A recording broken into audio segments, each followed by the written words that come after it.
Houston, we have a problem. Never be hungry. That's why I prefer it. Was our secret. Good night and good Não estou grávida de Whiscar Express. Olá, ouvintes cinéfilas e cinéfilos. Aqui é o Gabriel F. Marim. Começa agora mais um episódio do Cinematógrafo, A História nos Filmes, um podcast dedicado a apresentar e discutir filmes e séries históricas. Uma vez por mês, vamos estar aqui para conversar um pouco sobre como o passado aparece nas telas. Esse podcast é realizado por amigos apaixonados por cinema e história, já deu para perceber, e, para apresentá-los, vamos lá, à esquerda do meu monitor, ele, Carlos Eduardo Pinto de Pinto. Olá, pessoas! Como já devem ter percebido, nós temos alguns ruídos de fundo. É que a gente está gravando no meio da quarentena, cada um na sua casa, em isolamento social, como tem que ser. Daí, algumas limitações técnicas. Importante. E na centro-direita do meu monitor, o Wallace Andrioli. Ok, Gabriel, mas que fique claro que eu sou de esquerda. Olá, pessoal, tudo bem?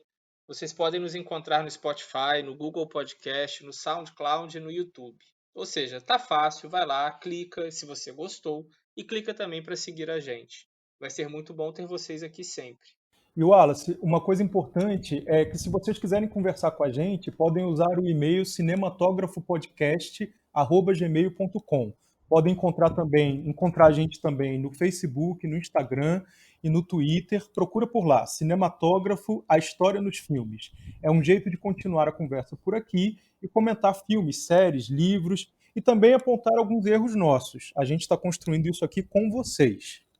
Bem, pessoal, em todo episódio a gente traz um convidado especial que vai falar um pouco desse campo de estudo, cinema e história. Nós vamos conhecer um pouco mais sobre a sua pesquisa e também chamá-lo para o debate sobre um filme.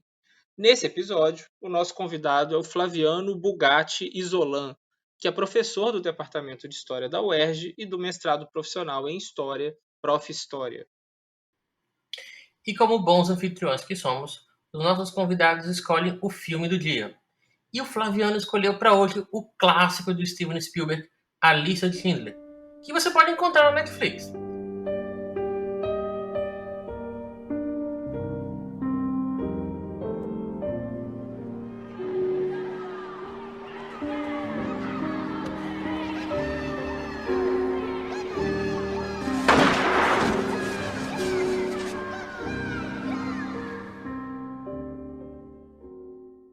Então, fica aqui conosco, porque hoje nosso papo de história vai ter filmes de guerra, Alemanha e Holocausto.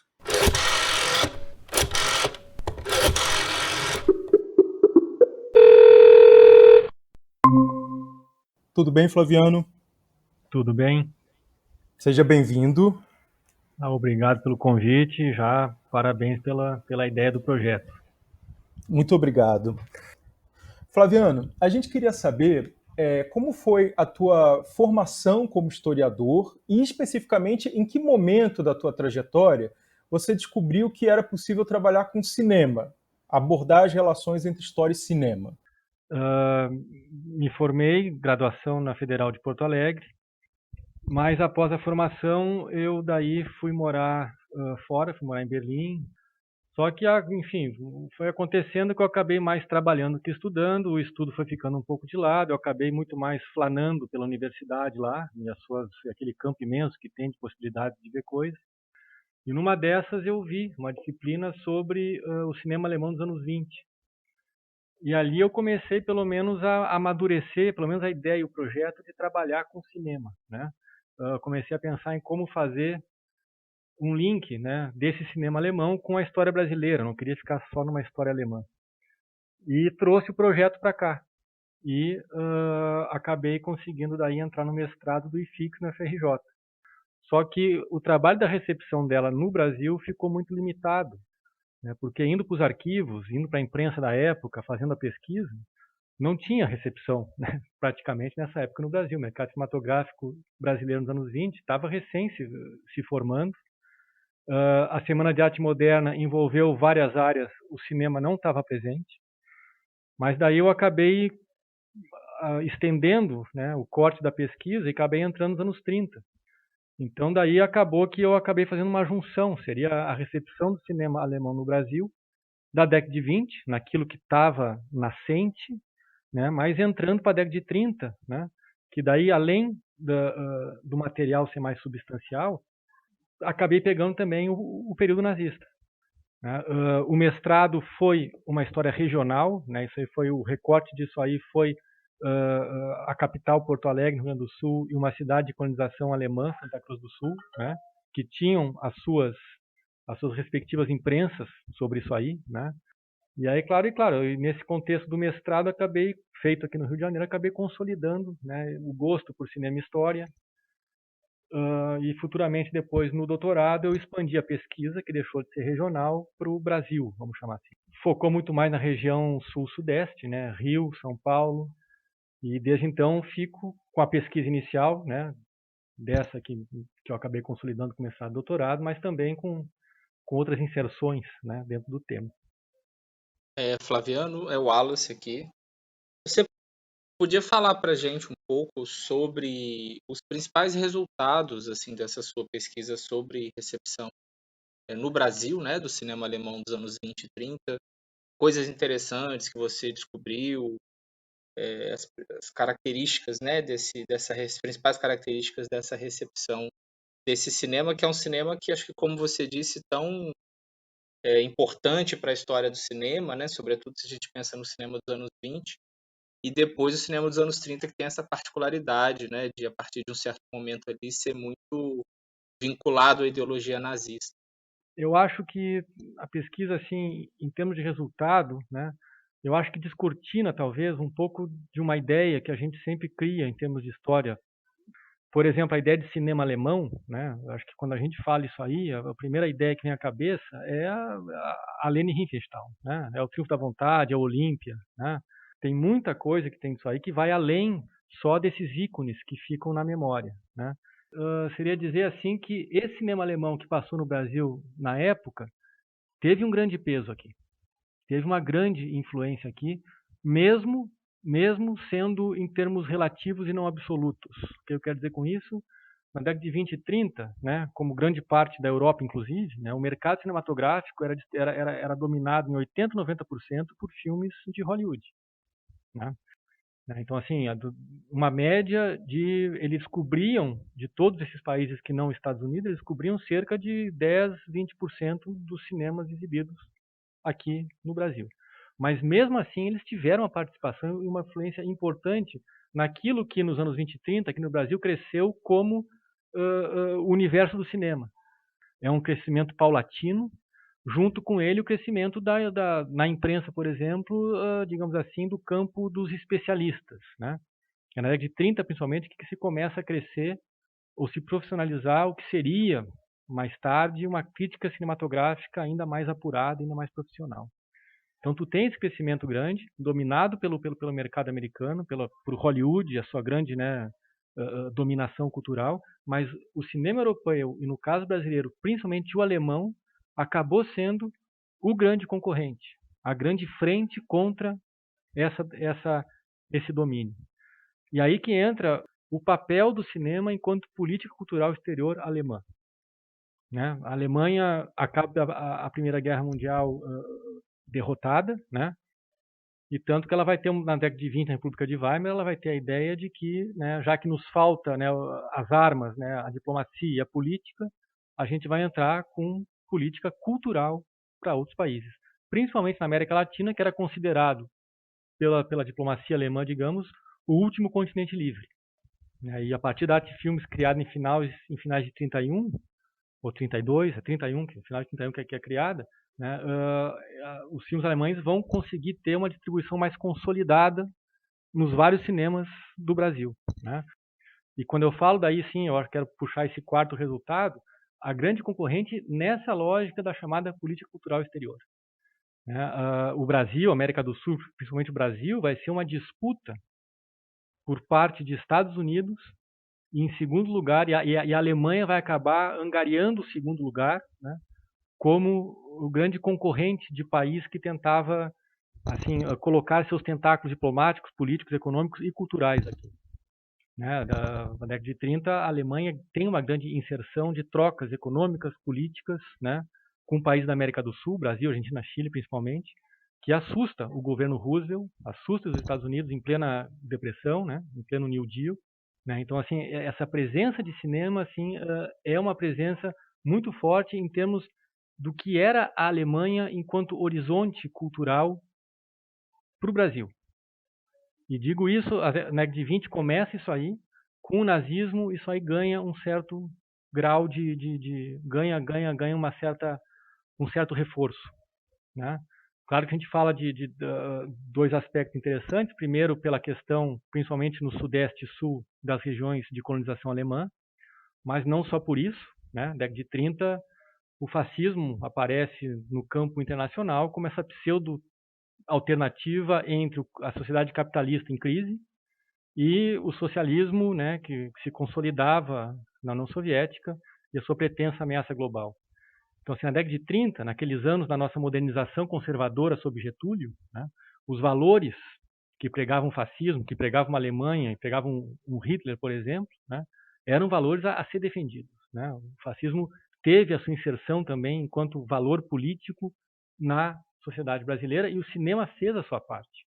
Envolvia a própria UFA, a grande produtora de filmes alemães, que já tinha um departamento cultural para atuar no exterior.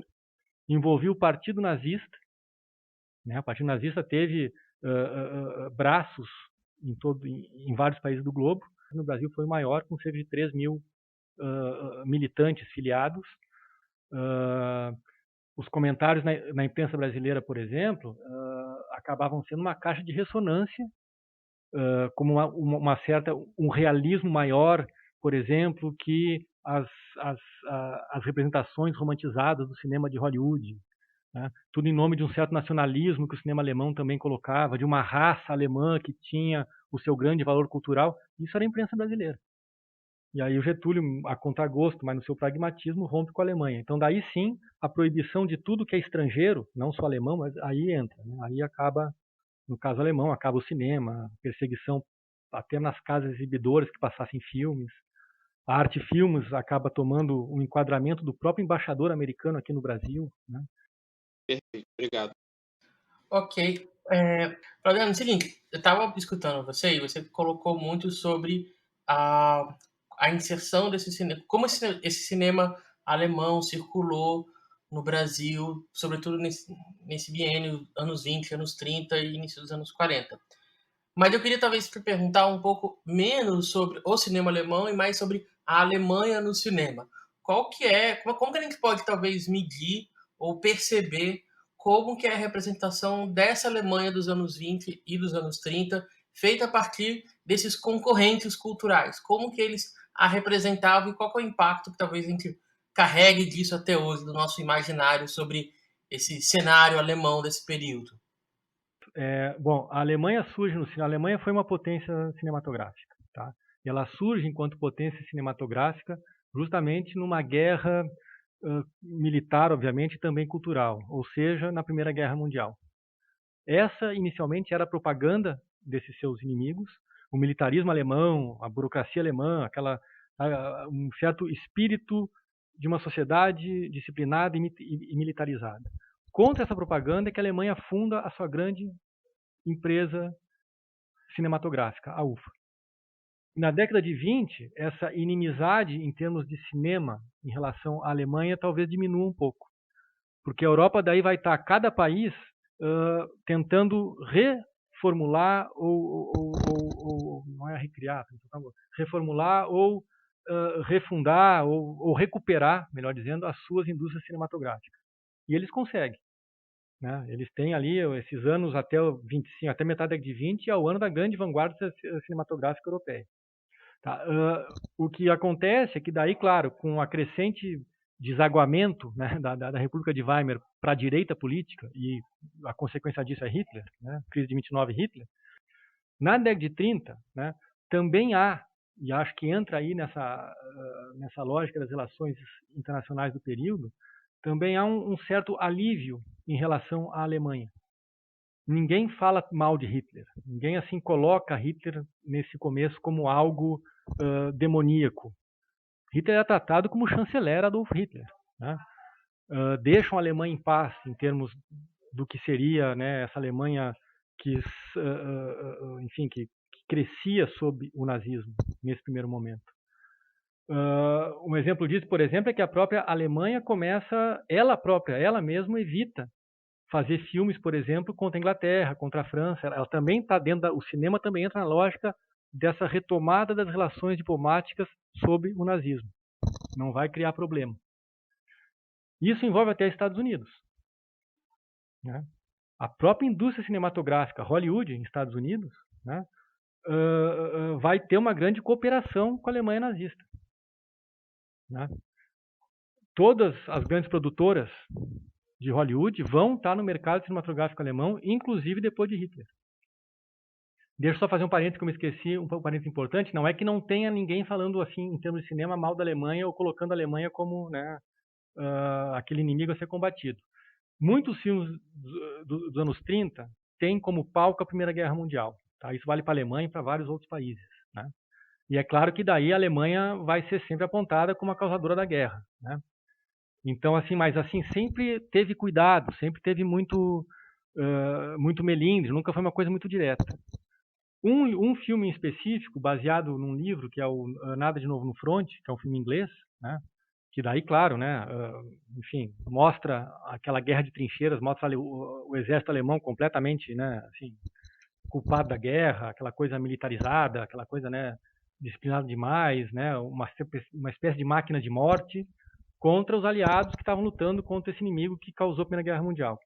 Quando esse filme é passado em Berlim em 1930, apedrejam o cinema, né? Então se tem, assim, claro, casos como esses, né? Se tem casos de filmes que, inclusive, chegavam às discussões dos próprios embaixadores, né? O cinema era motivo de troca de telegramas e de pressão diretamente com o ministro das Relações Exteriores, por exemplo. Isso aí até envolveu o Brasil, daqui a um pouco eu só falo um pouco como é que foi.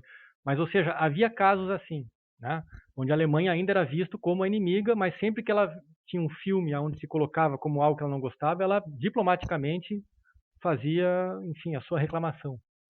Claro que tinha casos de escaramuças e problemas. Um exemplo é o filme de 31, Anjos do Inferno, do Howard, como é que é o nome dele? Que era o aviador aquele, que também era diretor de cinema, Howard Hughes, né? Ele faz um filme, ele é inglês, depois vai para os Estados Unidos, ele faz um filme sobre a Primeira Guerra Mundial, que era um dos grandes temas desse cinema dessa primeira metade do século XX, né? Ele faz um filme que envolve a Primeira Guerra Mundial e o romance de dois irmãos com uma moça na Inglaterra. Os dois faziam parte da Royal Force, né, da Força Aérea Britânica, e, claro, acabam sendo capturados pelos alemães. Os alemães mostrados numa caricatura, assim, já nazistoide, já bastante, né, assim, caricaturizados mesmo, né? É claro que sem honra nenhuma, enquanto soldados ingleses morrem com honra e por aí vai. Esse filme foi reclamações diplomáticas alemãs imensas, né? O Hitler não estava, isso era 31, o Hitler não estava no poder, mas tu já tinha um pouco disso aí, assim, quando tinha um caso como esse, né? Tanto que, como resposta a esse filme em 32, a Alemanha dá o troco e faz o filme chamado Morgenrot, ou aqui no Brasil passou como O Alvorecer Vermelho, que também se passa na Primeira Guerra Mundial, também é na versão Forças Armadas Alemães versus Inglesas, só que marítimo, né? Navio e submarino. É uma resposta já, e em 32, da UFA, da grande produtora alemã, já é o primeiro filme nazista antes do Hitler chegar ao poder. Mas, em geral, né, os inimigos alemães, e Estados Unidos estamos falando, cuidavam e tinham até a conspiração, se não me engano é esse o título do filme, ou a conspiração é outro, Ben Urwald é o nome do autor, que fala dessa relação entre a Hollywood e a Alemanha de Hitler, né? Inclusive, a indústria americana cinematográfica tinha um escritório, né, do Reis, né, o cara que acabou sendo até a década de 40, até o fim do macartismo, o grande chefe lá, né, de censura e de política, né, de ditames políticos para a indústria cinematográfica alemã, falava para que não falassem mal da Alemanha nazista de Hitler, né? Porque era um mercado que não podia perder. Quando é que isso muda?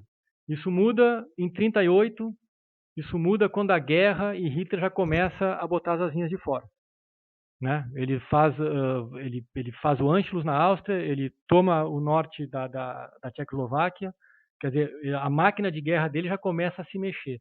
O primeiro filme anti-Hitler, anti-Alemanha nazista é de 1938, chamado Blockade, né? É um filme, acho que é de um alemão exilado, William Dieterle é o nome dele, né?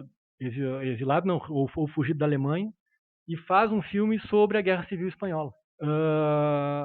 Um exemplo muito clássico disso é o próprio Chaplin, né?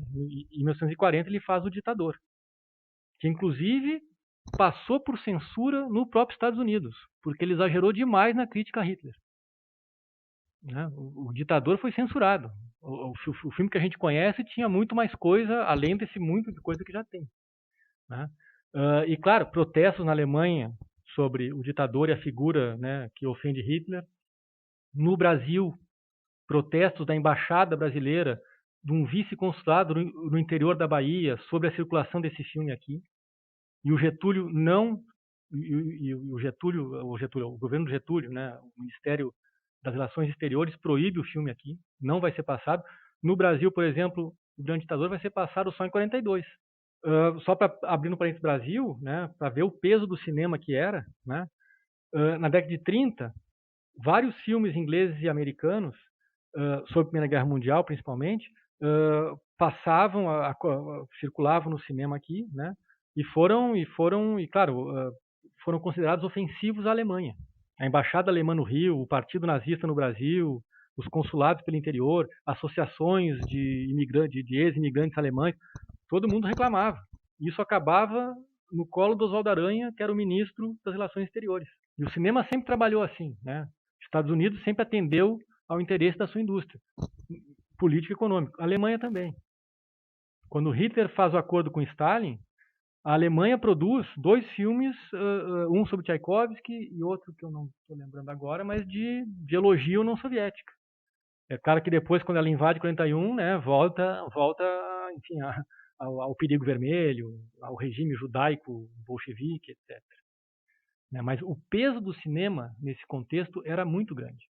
Fazia parte das relações internacionais, fazia parte de uma política cultural exterior, aonde não era qualquer agência de censura que era o ministro, era a embaixada reclamando. É curioso com essa sua fala, Flaviano, porque sugere que os traumas ocorridos na Primeira Guerra Mundial, fora alguns casos esporádicos que você apresentou, eles não se manifestam de forma tão forte nas narrativas cinematográficas que circulam no mundo, como os traumas da Segunda Guerra Mundial. Há um investimento maior em construir esse alemão ruim dentro desse estereótipo, desse quase um arquétipo cinematográfico no pós-Segunda Guerra do que na Primeira Guerra Mundial. Mas ele já está um pouco entrando no próximo bloco, que é no nosso próximo momento, que aí o Wallace vai introduzir aqui, que a gente já está falando um pouco sobre o filme do dia. 900, no, make it 10 for Wednesday. All this stuff here goes to Madison's factory. I lost a worker. I expect to be compensated. He's on the list. Yes. Well, let's find him. Stern! Stern! Stern! Itzhak, Stern! Stop the train! He's here! Stop the train! Bom, nessa segunda parte do nosso episódio, a gente vai discutir um pouco sobre o filme A Lista de Schindler. A Lista de Schindler, que é um filme de 1993, né, foi lançado nos Estados Unidos ali em dezembro de 93, aqui no Brasil no início de 94, e foi o filme pelo qual o diretor Steven Spielberg, enfim, venceu o Oscar, né, nas categorias de melhor filme, melhor diretor, e o filme ainda venceu em outras 5 categorias. Só lembrando que o Spielberg é um dos principais nomes do cinema moderno americano, né, uma figura central aí da chamada Nova Hollywood, e ele foi um nome importante na construção de um cinema de forte apelo comercial também entre o final da década de 70 e o início da década de 80. O Spielberg tem origem judaica e se interessou por adaptar o livro Schindler's Ark, do Thomas Keneally, já no início dos anos 80, logo pouco depois que o livro foi publicado. O livro é de 82. Mas ele próprio se considerava ainda imaturo para essa tarefa naquela época e chegou a sugerir o projeto para outros diretores, como o Roman Polanski e o Martin Scorsese. Ele, enfim, assumiu a direção do projeto no início dos anos 90 e o filme, então, de fato, foi realizado. Bom, e aí, quem quer começar a falar sobre a lista de Schindler? Eu tenho uma pergunta para o Flaviano, tenho uma curiosidade. O que você mais gosta na lista de Schindler e o que você mais detesta no filme? Eu acho que eu vou começar pela segunda. Eu acho um filme muito complicado. Vamos dizer assim, ó, o que eu mais gosto é a produção, né?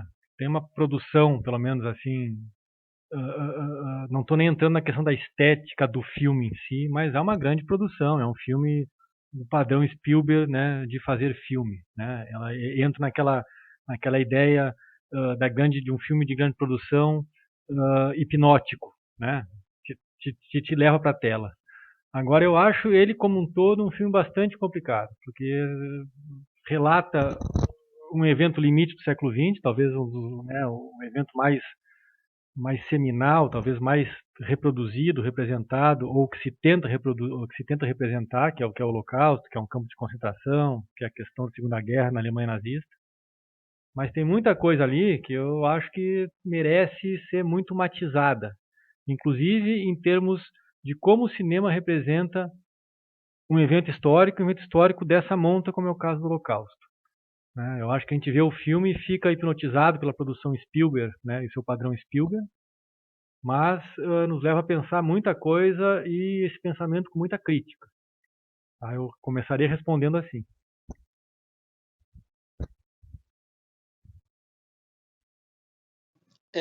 Posso falar? Claro. Então, eu acho que essa resposta do Flaviano é ótima, assim, porque ela já dá uma pista para gente do que me parece ser os dois principais caminhos, né, a se seguir na hora de discutir a lista de Schindler. Porque eu tendo muito a concordar com o Flaviano, ainda que talvez eu, ouvindo ele aqui, talvez eu goste um pouco mais do filme do que ele gosta, mas eu acho que eu localizaria da mesma maneira que ele, né, assim como esse campo da criação da narrativa como o espaço dos maiores méritos do filme e um campo ali da forma como o filme aborda a temática do Holocausto como esse espaço onde estão ali os maiores problemas do filme. Né? E aí eu destacaria, só para aprofundar um pouco mais nisso que eu estava falando, como que é um filme em que o Spielberg ele claramente usa os mais diversos artifícios do cinema que ele já domina. Né? Um cinema que é comercial, dramático, que é convencional, mas ao mesmo tempo moderno, né? Que tem ali uma certa incorporação de elementos próprios do cinema moderno. E ele vai construir um filme que é emocionalmente envolvente, realista, mas que é sujeito a estratégias do drama histórico hollywoodiano. Ele faz ali uma aproximação verossímil, rigorosa, mas nunca excessivamente árida do passado. Né? Essa aproximação do passado ela está muito mediada por esse tipo de cinema, esse tipo de drama histórico hollywoodiano relativamente convencional. Né? Então acho que esse seria o ponto, a forma mais geral assim que eu caracterizaria o filme, sobretudo nesse aspecto da construção da narrativa. Eu revendo o filme agora, eu fiquei muito impressionado como ele é dinâmico na construção dessa narrativa, né? Eu não me lembrava disso. Tem sempre aquela lembrança de ser um filme muito longo, um filme um pouco fora da curva na obra do Spielberg, mas revendo agora, eu diria que não. Na verdade, ele é muito próximo, sobretudo nesse uso de estratégias de linguagem do cinema, né, muito próximo do que o Spielberg fez em vários momentos da sua carreira. Eu só queria comentar assim, quando a gente faz uma crítica a um filme como esse do Spielberg, né, claro que depois de ver a gente bom, mesmo sendo da área ou não, a gente se preocupa com essa narrativa sobre a história, sobre essa representação do real que ele pretende fazer e tal. Mas é claro que é um filme assim que chama atenção, né? Não é para, né? É um filme que de fato, como falou, né? Tem uma espécie de produção e narrativa que atrai o olhar, que prende, né? Que é claro que depois que a gente vê e para, né? E principalmente pega o tema que esse filme aborda, aí vem de fato alguns questionamentos, né? Mas sem dúvida é um filme assim que chama é blockbuster, é mainstream, né? É narrativa clássica, mas de novo é um pouco o padrão Spielberg e a sua chamada de atenção, né? Não é à toa que em geral são filmes de grande público, né? De grande quantidade de espectadores e isso não diminui o filme, né? De novo, eu acho que ele é um ponto até que chama a atenção, que nos faz ver e até rever. Mas depois, claro, né? Pelo, talvez muito em parte pelo tema abordado, né? Aí vem certos questionamentos, né? Eduardo, o que você acha do filme? Você mais gosta, mais desgosta? Olha, eu tenho duas relações com o filme. Tenho uma memória afetiva de quando assisti a primeira vez, na adolescência. Eu tinha 16, 17 anos aproximadamente, quando o filme estreou aqui no Brasil. E eu lembro de receber um impacto muito forte. Eu acho que o fato do filme ser preto e branco me pegou, porque, por exemplo, esse é um ponto que a gente não espera de um filme mainstream norte-americano, né? Me passava a impressão de ser uma narrativa mais refinada, sofisticada, por ser preto e branco. O contraste que ele estabelece entre o preto e branco e as cores em determinados momentos, né, em determinados pontos da narrativa, eu fiquei muito empolgado com isso, e é um filme que me fez, que me permitiu me emocionar com a história dos campos de concentração. Isso lá na adolescência. E aí depois eu tenho uma relação mais profissional, como professor de história, já adulto, né, mais velho, com uma formação de historiador, especialista nas relações entre história e cinema. Acho que foi nessa fase adulta que eu consegui ler o filme, né, e não ultrapassar a fase do espectador impactado pela obra e ler, né? E aí uma coisa, já nessa fase mais crítica, uma coisa que me incomoda e que vai na direção do que o Wallace e o Flaviano pontuaram, é o modo como o nazismo aparece, né? O modo como o nazismo é apresentado pelo filme me parece quase como uma entidade, algo meio essencialista que está posto, que já existe, que não tem alternativa, e que tem alguns agentes, né? O nazismo meio que se resume a esses agentes que são próximos de grandes vilões, né? Então, acho que falta complexidade na hora de entender o que é o nazismo, qual o papel do nazismo na história da Europa, qual a relação que aquelas pessoas estabelecem com o nazismo, né? Tanto quem é vítima quanto quem é agente do nazismo. Eu acho que ele acaba chegando um pouco de forma naturalizada, apesar do filme ter letreiros, né? Uma coisa que eu não me lembrava, assim, eu não tinha registrado isso na minha memória, o quanto ele tem letreiros explicativos. E apesar disso, eu ainda acho que o nazismo não é explorado de forma crítica, nem pelos letreiros. É interessante isso. Desculpa, pode falar.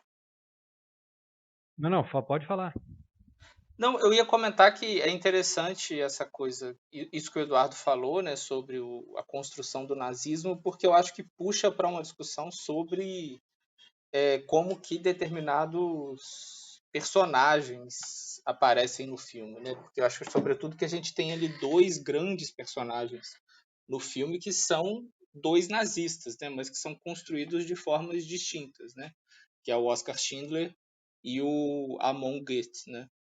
E aí eu acho que seria interessante a gente falar um pouco sobre esses personagens, né, o que vocês acham da construção dos dois? Eu queria só colocar aqui complementando a reflexão. É claro, o filme ele se atém ao universo do campo de concentração, né? E claro, eu acho que o Carlos Eduardo está certo quando ele fala que é um pouco essencializado, né? São representações, digamos assim, essencialistas do que seria o nazismo, mesmo sendo naquele universo de campo de concentração, né? Onde, claro, fica mais a ideia da violência, daquilo tudo. Mas dentro disso aí, tentando já refletir sobre isso, por ser dentro de um campo de concentração, eu lembro quando eu vi o filme, eu não fiquei muito preocupado com a representação do nazismo. Porque, é claro, passou a lógica, claro, mesmo que essencialista, mas naquela ideia daquela, né, dominante violência e mundo da violência e da mortandade, da eliminação do outro, etc. Porque, junto com isso aí, eu acabei pensando como é que foi representado os próprios judeus naquele filme, né? As próprias vítimas. Eu só quero linkar a reflexão agora levantada aqui dessas figuras, né? Da figura seja do Schindler, seja do chefe do campo, né? Na lista de Schindler, quer dizer, o filme, o exercício do filme, o exercício da representação do nazismo, né, e até dos judeus, ele é essencialmente individualista, né? Se reduz aquele universo todo a uma questão individual, né? O Schindler é o Schindler que representa, né, aqueles empresários, o campo de concentração e o nazismo é representado por aquele chefe, os judeus, né, é representado pelo ajudante do Schindler e por uma massa individualizada, né, que são no fundo os judeus do Schindler, né? Ou seja, todos os personagens representam de forma individual essa grande questão nazismo, judeu, holocausto, né, assassinos e vítimas, né? Em termos dos judeus, quer dizer, todos que são individualizados se salvam, né? Então, assim, eu tentando pegar essas representações que mais me marcaram, quer dizer, o filme acaba com os judeus no campo de concentração se salvando, né? Tem esse apelo, né? Um apelo um pouco meio que me chamou a atenção por ser um pouco fora da caixa, fora da curva, né? E são judeus de Spielberg que se salvaram no campo. Quer dizer, o filme trata essa questão de nazismo, holocausto, ficou de forma individual, seja no individual do nazismo, seja no individual do judeu, e o conflito que tem, que é sobreviver, né, naquele mundo de campo de concentração, ele acaba resolvendo no final do filme o conflito porque os seus judeus acabam tudo se salvando, né? O que é uma história contrária, né, um final contrário de vários outros filmes que tratam do tema campo de concentração, aonde, né, a ideia da salvação ela é rara, ela, de forma alguma foi regra, né? O próprio Schindler individual consegue salvar os seus judeus individuais, mas essa salvação ela nunca ela de novo, ela não é exceção, ela é exceção, a salvação é exceção, né? Ela nunca foi regra, né? Então, assim, tu tem, ao mesmo tempo que tu tem esse individual dos nazistas, se tu tem aqueles judeus que são, antes de tudo, judeus do Schindler, né? Que são vítimas abstratas que conseguem se salvar, né? Eu acho que essa representação, assim, né, dessas representações de quem são os personagens, e aí eu encerro, mas voltando à reflexão inicial trazida, né? Tu tem o Schindler, o chefe do campo, o judeu ajudante e os outros judeus. É um filme que resolve representar aquele contexto todo através de representações individuais, individualizadas, né? E que tem um desfecho final que, assim, me incomodou. Por isso que eu acho que quando fala no realismo do filme, claro, né, se a gente puxa pelo campo da violência, o campo da cor preto e branco, mas ainda assim, eu acho um pouco, eu não sei, eu acho que não me incomodou, né? Eu achei uma grande produção, mas o recado que o Spielberg dá ali, pelo tema que é, para mim, achei um pouco complicado. Eu posso falar um pouco mais depois. Tá? Na verdade, eu tentei aqui só complementar essa reflexão dos personagens, colocando também a representação das vítimas, dos judeus nesse caso. Eu concordo com essa leitura, Flaviano, com essa problematização, né, de que o individualismo é muito exacerbado na narrativa do filme, né, e no final das contas, acho que o recado é: se houvesse mais Schindlers, talvez o Holocausto não tivesse acontecido, ou o impacto dele tivesse sido menor. Né? Se houvesse mais homens como esse, com essa capacidade de ação, com esse altruísmo, talvez a coisa tivesse sido menos traumática.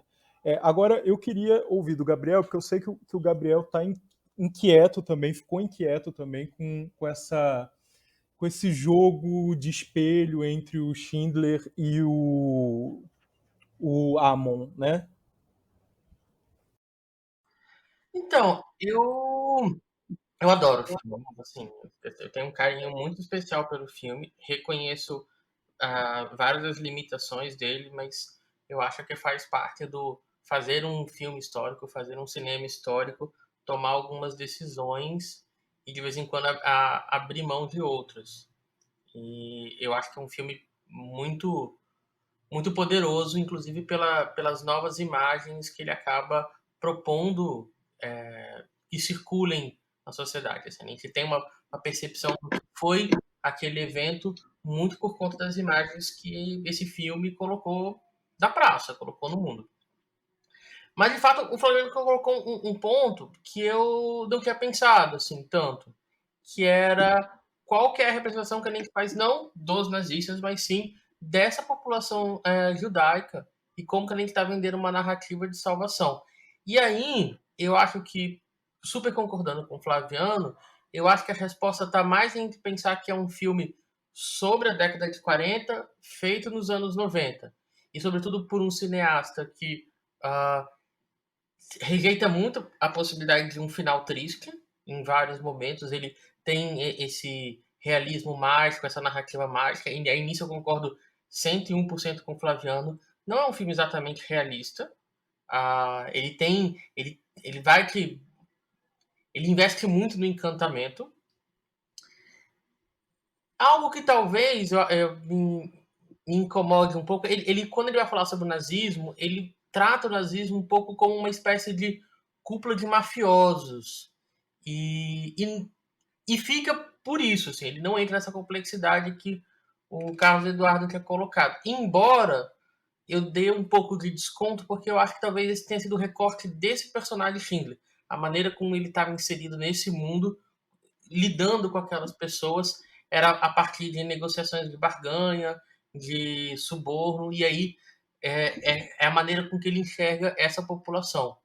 Mas, de fato, o Flaviano levantou uma coisa que eu não tinha pensado. Todos os personagens individualizados da população judaica no filme, eles se salvam. E isso não é regra. Mas eu acho que o filme nunca se pretendeu ser tão realista assim. Eu acho que o Spielberg sempre pretendeu fazer uma narrativa mágica, assim. Não sei o que vocês acham. Eu acho que a palavra...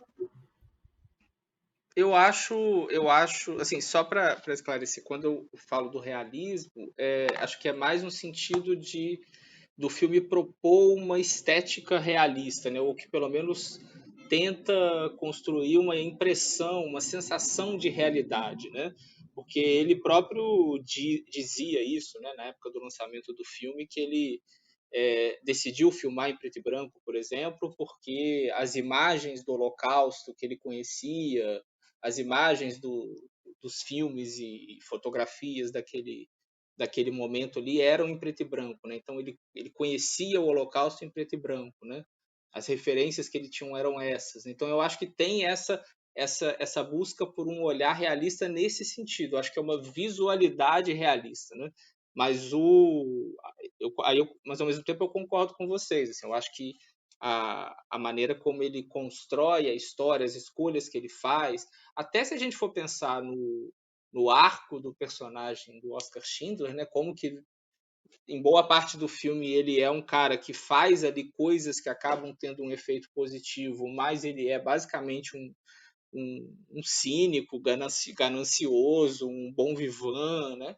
E no final ele já se tornou um humanista que não quer que a fábrica dele produza granadas que funcionem, né? Enfim, acho que existe uma certa inverossimilhança nesse arco do próprio personagem, né? Então, eu acho que o realismo, quando eu falo, é muito nesse sentido, assim, de tentar construir um filme que seja visualmente realista, né? O que gere essa impressão de um contato mais próximo do que seriam as imagens daquela época, né? Agora, com relação aos personagens, eu acho duas coisas assim sobre esses dois personagens principalmente, né? O Amon e o Oscar Schindler, né?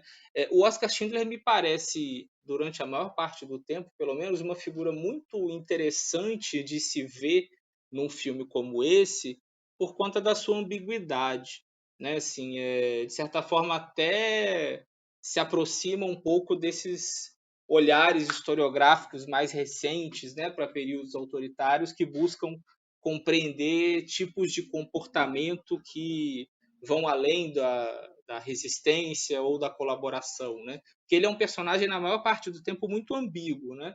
Acho que no final ele se torna quase nada ambíguo, né? Por conta disso que eu falei, esse arco que o personagem vive, mas em geral ele me parece uma figura muito interessante nesse sentido. E por outro lado, o Amon, eu acho que é uma figura que é quase uma caricatura mesmo, né? Assim, eu acho que ele encarna muito bem isso que vocês falaram do nazismo como essa entidade, né? Essa essência do mal que está ali pairando, né? Porque ele é um sujeito psicopata, sádico, ao mesmo tempo ele tem ali uma certa fraqueza, né? Até uma certa infantilização, sobretudo quando ele está se relacionando com o Schindler, sempre muito inferior ao Schindler, né? E muito ganancioso também, né? Ainda que, por outro lado, eu ache que o ator que interpreta ele, o Ralph Fiennes, né, esteja incrível, né? Assim, eu acho que ele constrói essa figura da vilania de uma maneira muito marcante no filme, né? Mas acho que tem esse problema dessa falta de nuances ali no personagem, de fato. Talvez assim, quando eu falei de vítimas abstratas dos judeus, foi assim, porque, se não me engano, me corrijam por favor, mas, cara, o Schindler é isso, né? Ele é aquela figura meio playboy, meio, né, aproveitadora, né? Que circula naqueles meios de festa e corrupção e acaba se tornando, né, naquele espaço de tempo, como foi dito, uma consciência humanista, né? Ele tem essa transformação, né? Tu enxerga ali um indivíduo e a sua formação ou transformação. Se não me engano, o chefe do campo de concentração, em certos momentos, mostra também, né, uma certa assim dúvida naquilo que ele próprio estava fazendo.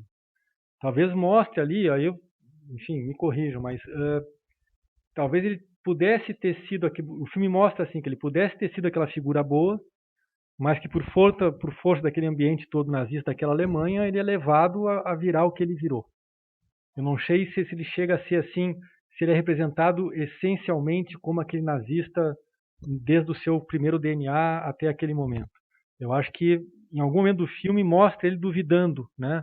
Cedendo talvez ao discurso do Schindler, ou mostrando ele um pouco em dúvida naquilo que ele tem. O que eu quero dizer é que, de alguma forma ou de outra, são dois personagens que têm ali o indivíduo, que tem ali dentro deles, né? Tu consegue ler, o filme representa eles como se ele conseguisse ler de alguma forma a sua formação e suas transformações. Ao contrário dos judeus, né? O judeu ajudante do Hitler, para mim, ele é aquele bonzinho desde o começo, ético desde o começo, né? O exemplo de que o ser humano pode ser bom desde o começo, e todos os outros que sobrevivem, por isso que eu chamei de abstratos, né? Tu não tem ali além daquilo que o personagem representa, tu não enxerga outro tipo de possibilidade para aqueles personagens. Enquanto que, na questão do Schindler, na questão do chefe do campo, né, os dois nazistas, digamos, eles têm um lado no caso do Schindler, que é possível virar bom, assim, a ponto que ele vira humanista, mas no outro que é possível ver também que ele poderia não ser nazista. Né? O filme talvez trata de forma complexa muito mais o personagem nazista e deixa a turma judia nesse campo aí meio definido de um jeito só ou meio sem definição. Opa, Posso falar? vai lá, cara. Então, Flaviano, só para pegar esse gancho do Flaviano em relação a se o Amon poderia deixar de ser nazista, né? Se aquele momento que ele duvida é um momento que aponta para essa possibilidade. Eu interpretei de outra maneira, né? Como ele se deixa seduzir pelo discurso do Schindler, pelo discurso humanista do Schindler, né? Que afirma que se ele não matasse, ele demonstraria ter mais poder do que matando, mas ele volta a matar. E acho que o momento em que ele parece que se dá conta de que ele não é capaz de deixar de matar, que corta para ele atirando no menino, né, no adolescente judeu, eu acho que é a confirmação do filme de que aquele homem é essencialmente mau. E o Schindler, por outro lado, me parece que em nenhum momento é construído como um nazista. Eu tenho muito a impressão de que aquelas sequências iniciais, em que ele coloca o broche, ele se prepara, se arruma para ir para o restaurante, para participar das recepções entre os nazistas, me dá muito a impressão de que é um ator vestindo o figurino do seu personagem. Um aproveitador que percebe que precisa se relacionar com os nazistas para lucrar. Mas ele não seria nazista desde o início, embora se relacionando com os nazistas. Enquanto que o Amon me parece o contrário.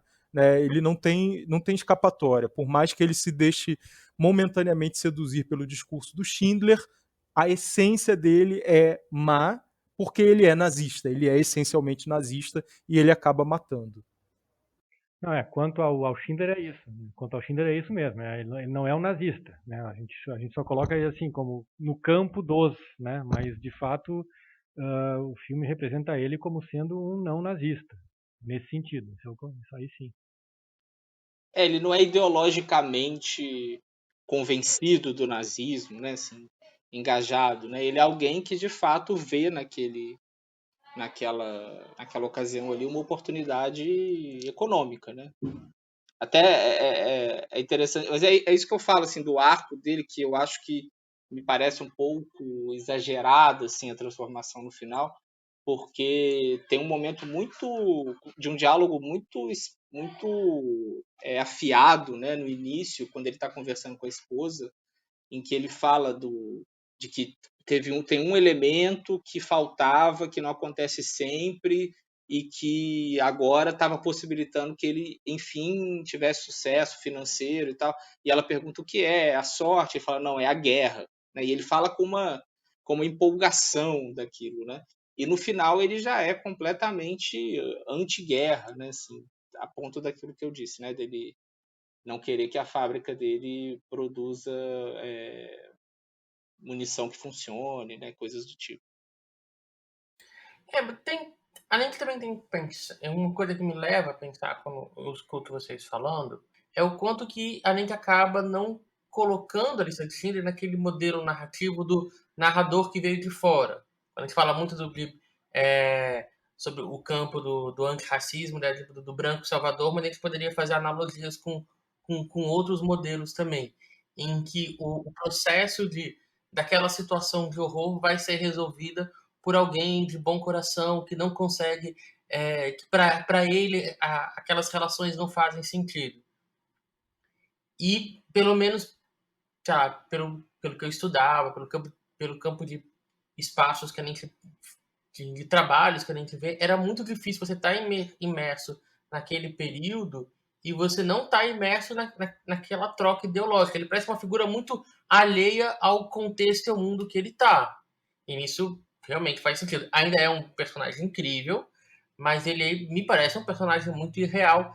Não tanto pela transformação dele no final, mas pelo ponto de partida dele. Ele está completamente alheio ao que acontecia no mundo nos anos 30.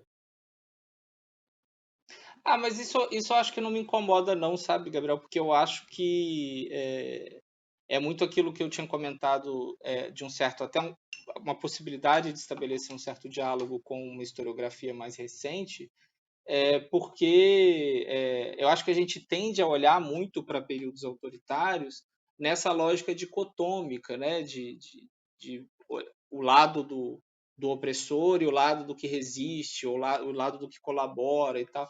E eu acho que essas figuras que são ambíguas, né?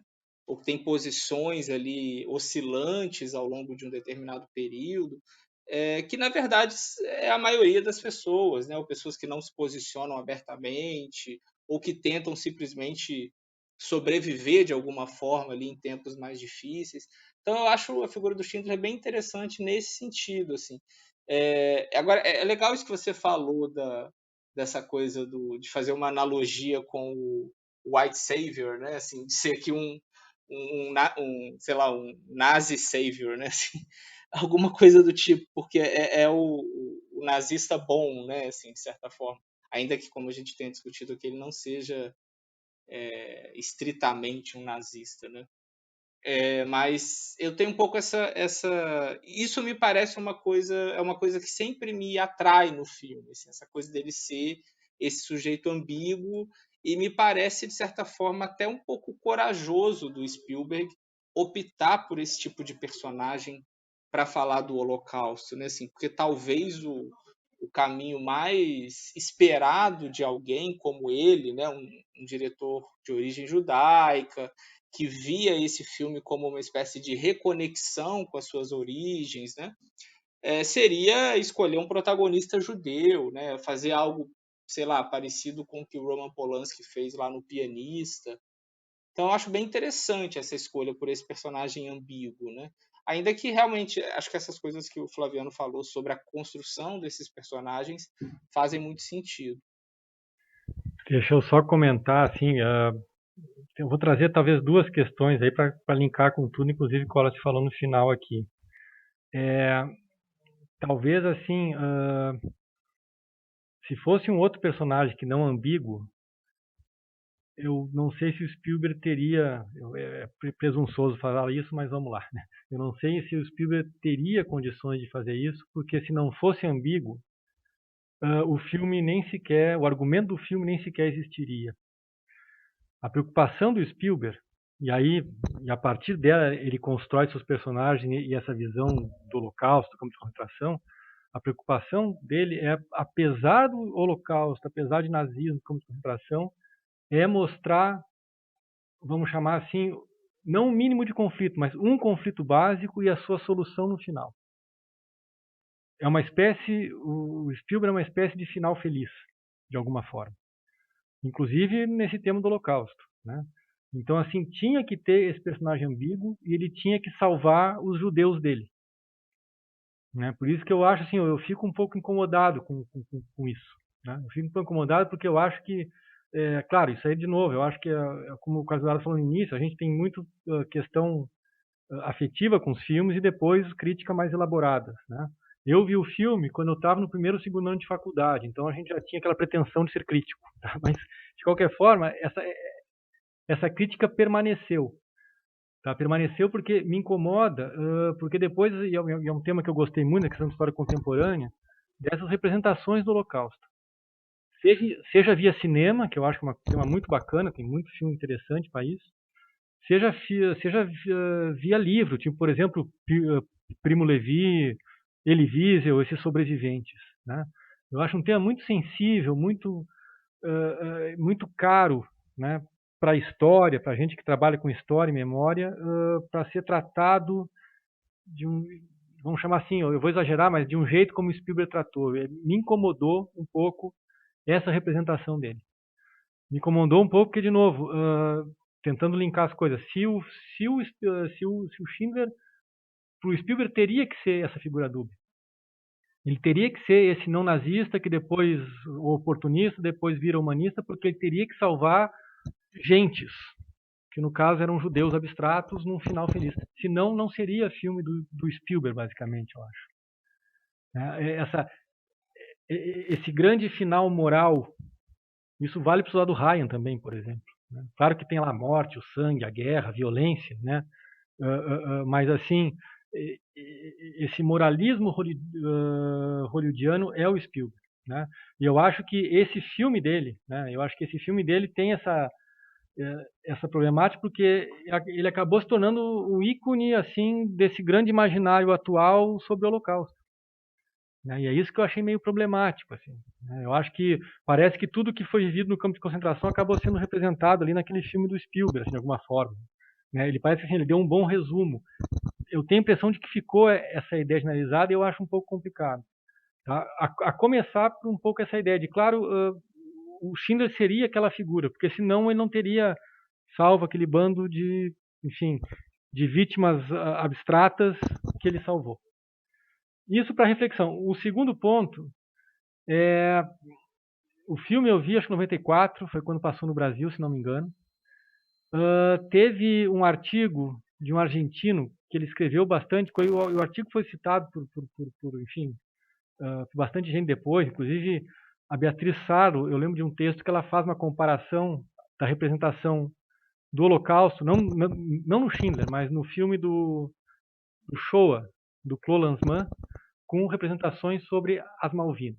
Bom, só para citar, esse argentino, ele faz uma crítica muito grande ao tipo de filme claro que essa grande produção do Spielberg, mas não deixa de ser um filme publicitário, um filme para blockbuster, para, né, estourar as bilheterias, para ganhar Oscar, etc. E ele fala assim que eu me lembro dele colocando assim, tem a cena da mulher, daquele bando de mulher que entra, liga aquela torneira e a gente fica na expectativa que vão morrer tudo asfixiada. Aí cai aquela aguinha, né? Era um bando de fato, duchas reais para se tomar banho. E esse cara vai dizer que, pô, né, até nessa cena, né, o cara meio que subverte o que é essa ferida de representar o Holocausto, porque ele trata a coisa, apresenta mais uma solução com um viés de uma estética publicitária. Se não me engano, o cara até cita o cara como um cinegrafista publicitário. Ele resolve a situação até nesse tipo, digamos assim, de construção estética, cinematográfica / publicitária. E eu acho que o Spielberg, por ser Hollywood, por ser grande produção, e aí vai minha grande crítica, né? Por ser Hollywood, por ser grande produção, por ter ganhado o Oscar, etc., ele, claro, conseguiu ser Spielberg, conseguiu ser sucessão geral, né? Mas acabou também conseguindo criar uma espécie de memória imagética meio hegemônica, né? Atual, acho que de 90 até hoje, mais ou menos atual, sobre o que é campo de concentração. E as discussões de como se representa isso aí no cinema, ou como se representa isso aí de forma geral, começar para pegar o próprio Primo Levi, incomoda um pouco, né? É claro que depois que a gente cria uma crítica mais elaborada, chega, enfim, a certos argumentos, né? Mas incomoda, né? Incomoda, daí fechando e resumindo, pela criação desse Schindler que vira humanista, porque não teria sido diferente para o Spielberg, acho. Incomoda, enfim, por tratar essa questão holocausto, achando que está representando algo e, na verdade, está criando, talvez, uma grande enganação realista. Eu estou exagerando só, mas só para dizer para onde eu tendo, numa crítica mais elaborada, posterior, a ver o filme. Flaviano, considerando isso que você está colocando, a gente está aqui no campo de representações, você compararia a lista de Schindler com outras obras de ficção, cinematográficas de ficção, que tiveram talvez um tratamento mais interessante sobre o Holocausto? Eu não saberia dizer alguma obra específica, mas vamos lá, cara. Eu acho que tem vários filmes que tratam de campo de concentração, né? E eu acho que a grande crítica, né, que se faz à representação disso aí é, claro, no campo mais amplo, é a impossibilidade de representar o irrepresentável. E o cinema, como trabalha com imagem, a linguagem imagética do cinema, tem uma responsabilidade maior nisso aí. Então tem que entrar com mais cuidado, eu diria. Porque é claro que tu tem licença poética, claro que o cinema pode fazer, independente da posição política X ou Y, a coisa pode ser de qualidade. Eu acho que o Spielberg entra nessa qualidade também, né? Mas entra com cuidado por ser um tema muito caro, assim, um tema incomodativo. Eu acho que na nossa versão nacional a gente pode até fazer, guardadas as proporções todas, as representações da nossa ditadura no cinema. Tá? Então, assim, tem que ter esse cuidado. Né? Se a linguagem imagética tem essa responsabilidade e essa talvez maior dificuldade de representar o irrepresentável, ela tem que ir com mais cuidado e talvez, e aí falam alguns aí, né, não representar, não tentar ser representativa, não tentar ser realista, representar o desafio de talvez se colocar, de representar muito mais a sensação do que aquele ambiente trazia, do que o próprio ambiente. Né? Porque daí quando a pessoa quer representar o ambiente em si, né, puxar para esse realismo, seja na cor, seja na música, no preto e branco, na violência, né, num final feliz, como tenta o Spielberg, eu acho que eu veria como incomodativo. E nesse sentido, alguns filmes conseguem. Alguns filmes conseguem. Tá? E a gente pode falar aqui, citar alguns exemplos. Um filme da década de 70 chamado Jacó o Mentiroso, um filme da Alemanha Oriental. Ele cria uma ficção dentro do campo de concentração, mas assim, e trata de uma coisa meio até tragicômica, que até, eu acho que até serve de base para aquele filme do Roberto Benigni, A Vida é Bela. Né? E o Benigni também tem todos os seus problemas ali com isso, mas esse filme Jacó Mentiroso, de 74, 75, traz um pouco né, cria aquela ficção, cria uma história ali dentro, sem mostrar nada enfim, de sangue, de pessoa quase morta, famélica, mas a sensação do medo e da ameaça constante está ali. Né? A Escolha de Sofia, estou pegando os filmes agora de cabeça que eu lembro, a Escolha de Sofia, quando a atriz, a Glenn Close, não, é a outra. Meryl Streep. Esqueci o nome. Acho que quando a Meryl Streep entrega a filha, quer dizer, ela consegue experimentar aquela experiência de entregar alguém para a morte. Acho que é uma cena forte. Né? Deixa eu ver que outros filmes que pode ter. Né? Me lembrando agora de documentários. O próprio Shoah do Claude Lanzmann e do Alain Resnais, Névoa e Noite. Né? São filmes que a imagem parada do que restou ou a narração de um testemunho da época e ponto. Né? Não precisa saturar com imagens tentando ser realistas. Até o Claude Lanzmann que fala isso aí, né? As imagens do local se saturaram e não conseguiram passar a mensagem, que era a mesma angústia que tinha o Primo Levi. Eu saio do cinema e vou citar aqui aquele quadrinho Maus. Para quem leu aquele quadrinho, assim, aquele quadrinho, para mim, poucos filmes conseguem te passar aquilo que aquele quadrinho passou. Que é quando o pai da figura, ou quando ele está no seu psicanalista, que também foi preso, né, é um bando de ratinho, e o nazista é o gato, e o outro é o cachorro, tá, né, relata a sensação de medo a cada segundo que não te deixava respirar daquela experiência que era o campo de concentração. Maus conseguiu passar isso, poucos filmes conseguiram. Claro que o Spielberg passa emoção, prende, né, mas é aquele prender que no fundo incomoda. Para mim incomoda mais do que, né, eu acho que pelo tamanho do tema, pela sensibilidade do tema, etc. Tá, mas eu não vou lembrar outros assim agora assim sobre o campo de concentração. Deixa eu acrescentar. Mas eu acho que esse de 93 do Spielberg, só fechar, esse aí de 93 do Spielberg, eu acho que ele foi um dos últimos que de fato o Spielberg conseguiu. Ele conseguiu assim captar e, digamos assim, resumir em termos cinematográficos imagéticos campo de concentração. Hoje tu fala campo de concentração cinema, tu remete a lista de Schindler. Indica um filme, tu vai indicar a lista de Schindler. Né? Eu acrescentaria. Teria que lembrar eu outro, acrescentaria um que eu acho que é um filme até mais recente, que ele está muito nesse limiar do que pode e o que não pode ser mostrado, né? Mas que é um filme muito impactante, que é um filme húngaro chamado Filho de Saul. Não sei se vocês chegaram a assistir. Boa. E que é um filme que tem ele, inclusive. Não vi. E deixa eu lembrar só um outro. Pode falar. Só desculpa, antes que eu esqueça. O Menino do Pijama Listrado também tem um filme recente isso aí. Tá, só para me colocar. Foi Não, mal, tranquilo. desculpa te interromper. Não, o Filho de Saul é interessante porque ele dialoga, inclusive, com algumas reflexões de Dilberman, né, sobre essa questão da representação do Holocausto, a possibilidade de se representar o Holocausto.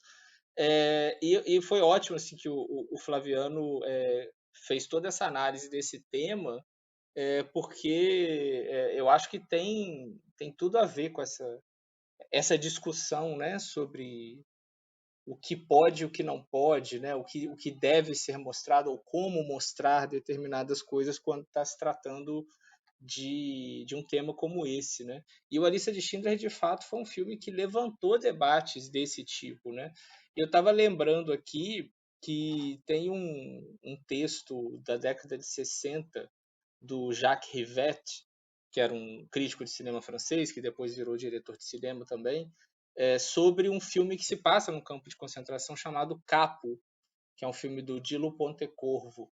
E esse texto do Rivette ele ficou muito famoso, é um texto que se chama Da Abjeção, porque ele critica ele faz toda uma crítica da representação do Holocausto no cinema, e nesse filme especificamente, a partir de um movimento de câmera que o diretor faz numa cena de morte de uma prisioneira judia ali do campo, né? É um traveling que ele faz e que o Rivette no texto considera que esse traveling é completamente antiético em relação ao tema que ele está abordando e o que está acontecendo ali naquela cena.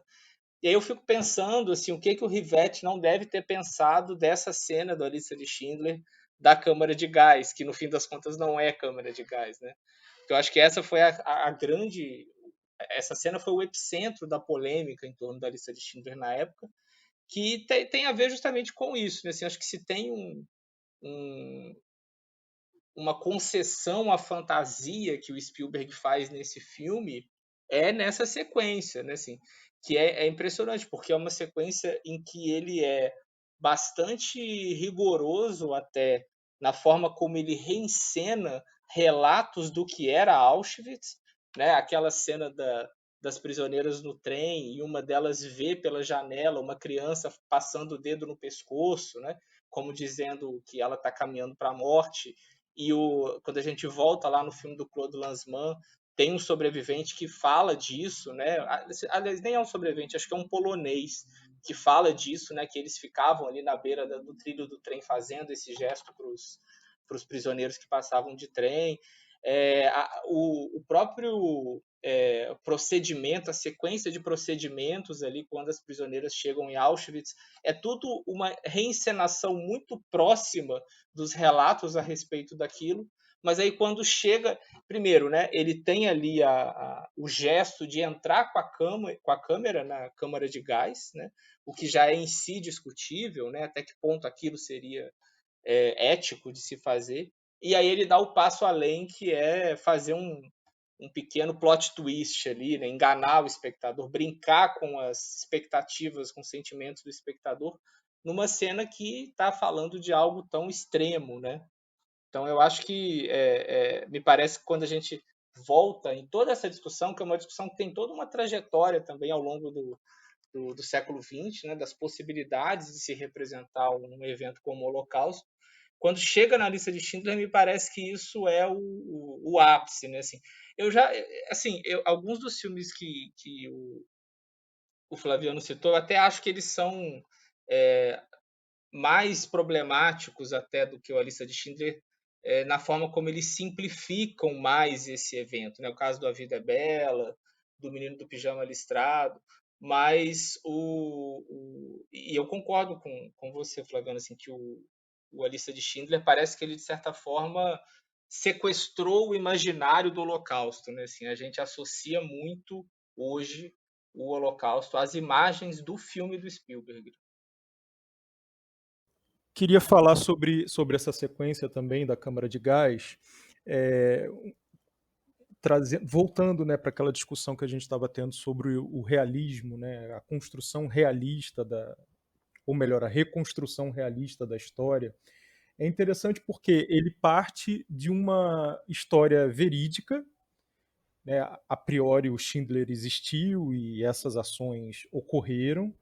Imagino que de maneira um pouco menos fantástica e, sobretudo, menos melodramática. Se a gente pegar aquele final do Schindler chorando porque poderia ter gasto mais para salvar mais uma vida, enfim, ali eu acho que ele força bastante a mão no melodrama, mas essa história é uma história verídica, né? Essas pessoas efetivamente foram salvas por esse alemão.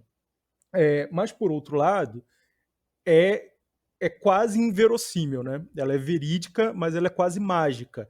E o Flaviano, em algum momento, comentou sobre essa tendência do Spielberg a construir narrativas mágicas, né? Construir finais felizes, narrativas mágicas, e acho que é uma história perfeita para ele, né? Porque ele pode ser realista e, ao mesmo tempo, ter essa dimensão mágica. E aí eu chego na Câmara de Gás. Essas mulheres sobrevivem porque elas são judias de Schindler. É como se elas fossem abençoadas de alguma maneira, né? Mesmo que o Schindler não esteja ali naquele momento, é como se a marca do Schindler as cobrisse com um véu protetor, faz com que um chuveiro, né, uma câmara, a priori, uma câmara de gás em Auschwitz se torne um banheiro, né, um lavatório efetivo, de verdade. Enquanto que do lado tem a escadaria que leva para a câmara de gás de verdade. Né? Então é quase como se as personagens fossem cobertas por um halo protetor, né, por serem judias de Schindler. É muito bom isso. Eu acho que, por outro lado, uma coisa que a gente tem que colocar nessa equação é onde está o papel não só desse diretor, o Spielberg, mas também de toda essa máquina de construção de narrativas que ele está inserido, que ele é tanto cliente quanto consumidor, de que ele está dentro de um espaço que ele precisa vender esse tipo de narrativa fantástica. Ele se inseriu nesse mercado de narrativa fantástica, melodramática, e ele vai pegar, ele vai absorver esse tema e vai tentar enquadrar ele dentro desse tipo de narrativa. Daí porque se esse mesmo tema fosse tratado por uma outra máquina de produção audiovisual ou por um outro diretor, além que teria outras histórias. Então, eu não sei se eu colocaria, se eu pensaria no uso do melodrama ou no uso da plasticidade, né? Talvez seja isso, do Spielberg como uma questão, mas sim se ele foi bem sucedido nisso. E aí, nesse caso, eu acho que sim, eu acho que existem várias coisas que eu não faria no local dele, como realizador, mas aí é um campo muito pessoal. Mas eu acho que o filme foi bem sucedido em colocar o Holocausto e esse evento como uma pauta, como um tema a ser debatido. Ele recolocou, assim, ele deu uma nova energia, um novo gás para esse tema dentro da sociedade, e eu acho que nisso ele cumpriu muito bem o papel. Como adorei a expressão que o Wallace colocou, ele sequestrou o tema. E aí, por exemplo, alguma pessoa que vai se interessar pelo tema, a partir de ter visto o filme, o início dele da história do Holocausto é a partir desse filme, e depois ele vai ter acesso a uma outra literatura mais especializada e vai complexificando o seu tema, o seu conhecimento sobre isso. Mas eu acho que o filme, não como uma versão definitiva de um trabalho historiográfico, mas como uma peça na cultura histórica da sociedade, eu acho uma peça bem formidável, desde que a gente entenda que ela é uma peça de ficção, uma peça de representação, e que está ali cumprindo outras prerrogativas, outros julgamentos que estão, inclusive, além dos julgamentos historiográficos, são julgamentos de narrativa. Tipo, vão cobrar do Spielberg, cadê o plot twist? Tipo, mas eu estou fazendo uma obra baseada numa vida real. Assim, não importa, a gente precisa de um plot twist em algum momento no final do terceiro ato, como qualquer regra geral de narrativa de um cinema hollywoodiano. E aí sim a gente pode pensar, será que o momento ideal de botar um plot twist seria dentro de uma câmara de gás? Aí eu acho uma discussão incrível. Mas eu acho que ele teria que colocar aquele plot twist pela máquina que ele está inserido. Talvez não aqui, mas algum plot twist teria que ter. Deixa eu fazer. Tá, deixa eu fazer. Bom, vou me permitir fazer um comentário, acho que pegando isso aí, Gabriel, eu também acho. Eu acho que a década de 90, cara, é a década onde se começa de forma mais cabal, 80 e 90, a se tratar do Holocausto, né, como memória a ser recuperada. Né? Afinal, os seus sobreviventes já estavam morrendo. Né? Desde a final da virada para os anos 80 e depois segue 80, 90, é que se dá um pouco essa preocupação, e aí entra, claro, a indústria Hollywood, né, nisso aí tudo. Né? Eu acho que o Spielberg até fez parte de um projeto de gravar depoimentos de sobreviventes, de sobreviventes. Né? Então, assim, eu acho que esse é o contexto, essa década de 90, esse tema Holocausto. Por que não até o tema da Segunda Guerra, naquele questão de papel do exército americano no mundo depois da Guerra Fria. Em 97, por exemplo, eu acho que até no 98, quando o Soldado Ryan ganha um Oscar, de até o Schindler dá o discurso contra o filme do Roberto Benigni, o homenageado naquele Oscar é o exército americano. O então secretário das Forças Americanas, o Colin Powell, dá um discurso da importância do exército na história, passam cenas de documentários de filmes sobre o exército, inclusive Guerra da Coreia, onde tu tem lá, né, assim, genocídio em massa, né, e etc, etc. Semanas depois, se começa o bombardeio humanitário contra o Milosevic na Iugoslávia, por exemplo. Então, assim, esse contexto, eu não tiro o Spielberg dele.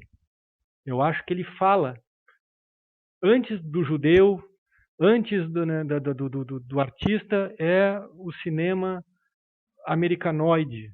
Né? É o cinema, vamos chamar assim, da americanização do Holocausto.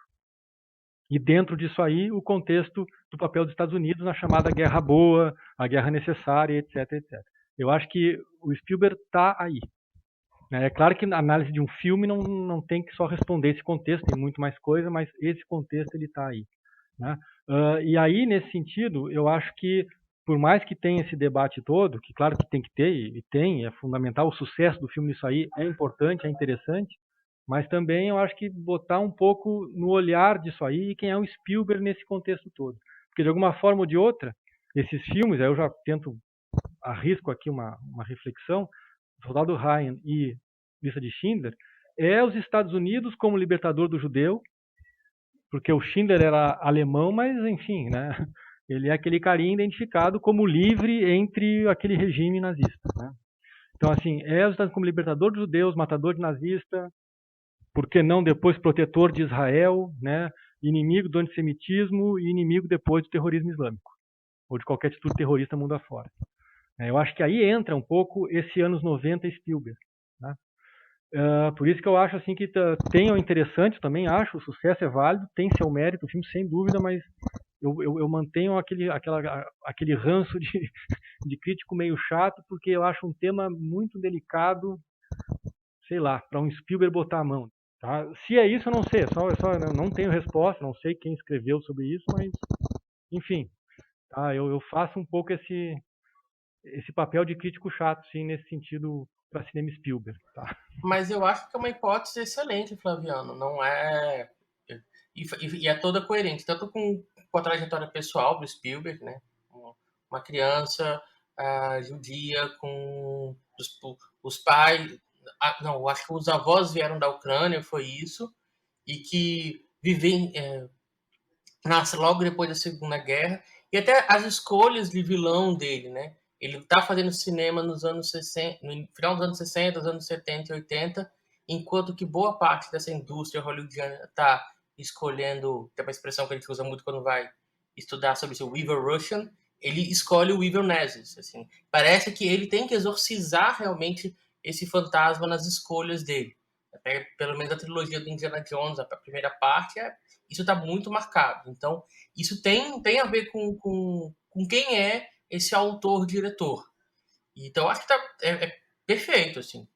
Para a gente entender por que ele está representando dessa forma, por que ele coloca esse protagonismo dentro dessa figura alienígena, né, da história, que é os Estados Unidos, que vem de fora para resolver o problema aqui. A gente tem que entender quem é essa pessoa e como que ele viu isso. Porque ele viu, pela aí é uma hipótese minha, o evento mais impactante para a sua etnia a partir do Arizona. Foi de lá, do Arizona, que ele cresceu, sabendo que o povo dele quase foi exterminado e que foi esse território no qual ele nasceu que foi lá salvar. São essas narrativas que estão formando essa criança, esse adolescente que depois vai se tornar um diretor. Então a gente consegue ver essas marcas nesses filmes.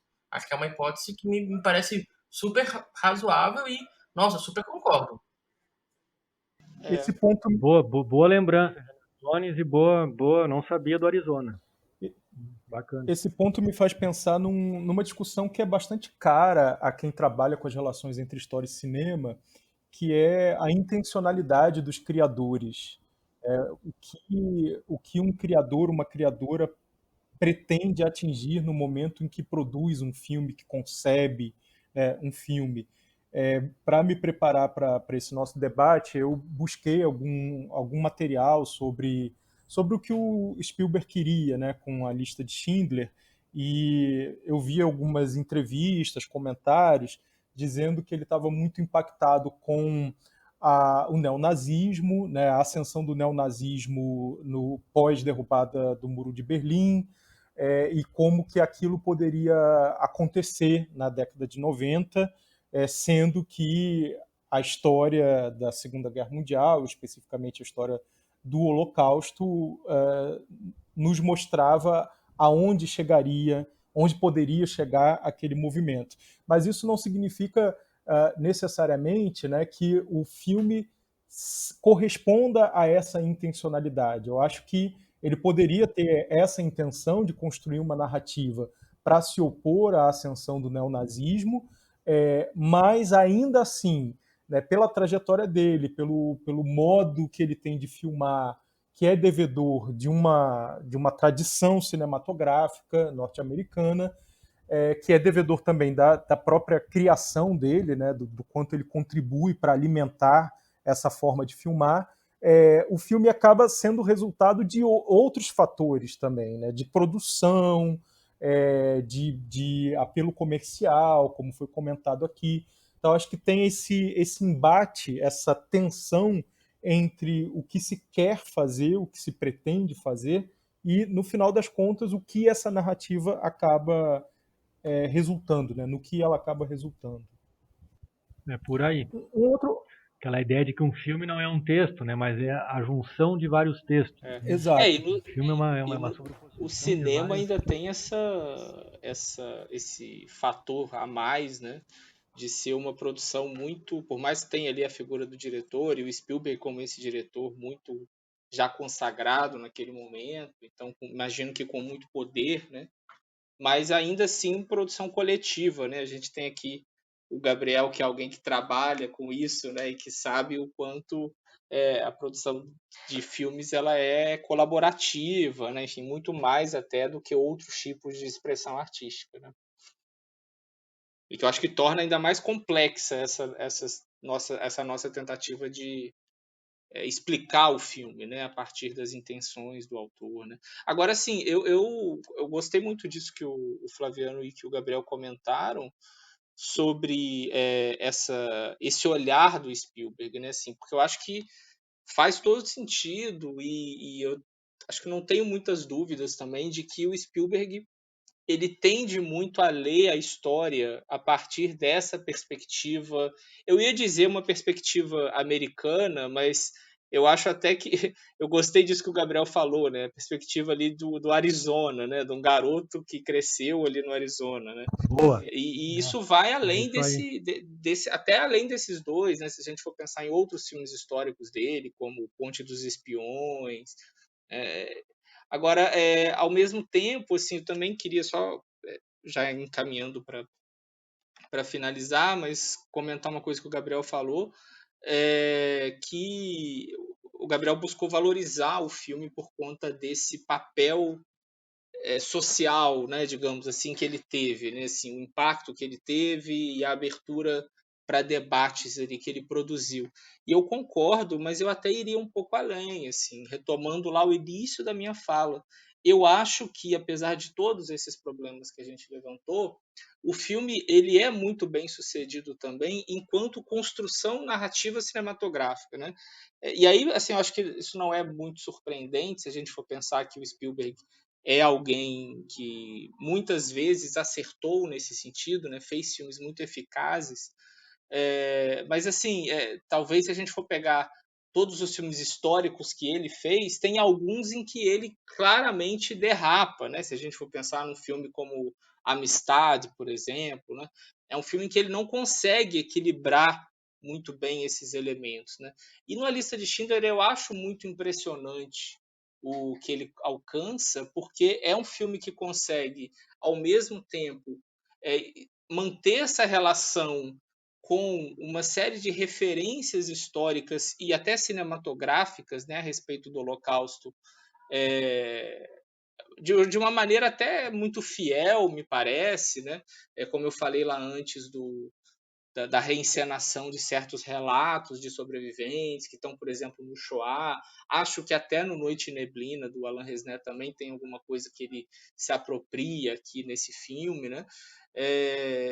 E, ao mesmo tempo, uma narrativa que tem 3 horas, um pouco mais de 3 horas, mas que é muito atraente, né? Assim, ela flui muito bem para o espectador e ela flui porque o Spielberg sabe usar esses elementos da linguagem cinematográfica de uma maneira muito eficaz, né? Sobretudo, eu acho assim, as primeiras 2 horas de filme são muito boas nesse sentido, né? Elas fluem com uma certa dinamicidade, assim, a gente se vê envolvido naquilo ali, mas ao mesmo tempo a gente nunca deixa de sentir o peso daquela história que está sendo contada, né? Então, nesse sentido, me parece um filme muito eficaz também como cinema, né? Para além do fenômeno social, mas também como construção de narrativa cinematográfica, apesar de todos esses problemas que a gente discutiu aqui, que eu acho que fazem também muito sentido a gente colocar. E aí, só para encerrar minha participação quanto a isso, eu queria só deixar uma indicação de um texto de um professor de cinema chamado Fábio Rockenbach.